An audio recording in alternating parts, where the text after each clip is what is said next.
با استاد عقیلی‌زاده معروفجون که درسی کارگردانی ما طول یک چند روز شد پیش می رود و از استاد بسیار چیزهای نازکی‌های کارگردانی رو ما هم آموختیم.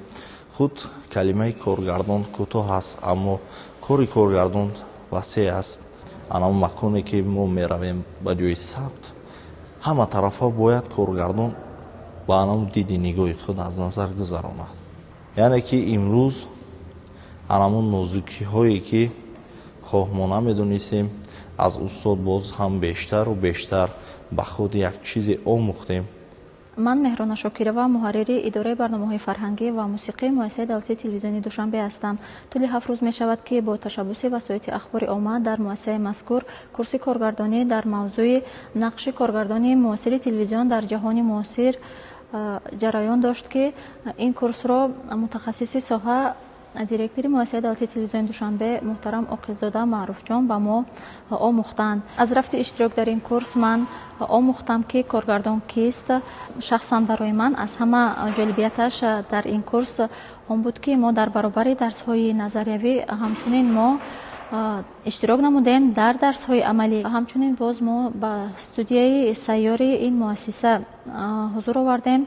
هر یک تجهیزاتی که در این استودیو جایگیر است برای ما پورا توسط نقشه می آموختند، می فهماندند و من باور دارم که در برابر من آن نفرانی که در این کورس اشتراک کردند توانستند که به خود یک غذای معنوی گرفته باشند و در فعالیت هر روزه خود استفاده کرده توانند. باعث افتخار است که با تشبث اساسگرای صلح و وحدت ملی پیشوای ملت جناب علی محترم امامی رحمان در فضای اطلاعاتی کشور ما چندین شبکه‌های تلویزیونی و رادیویی فعالیت می‌کنند.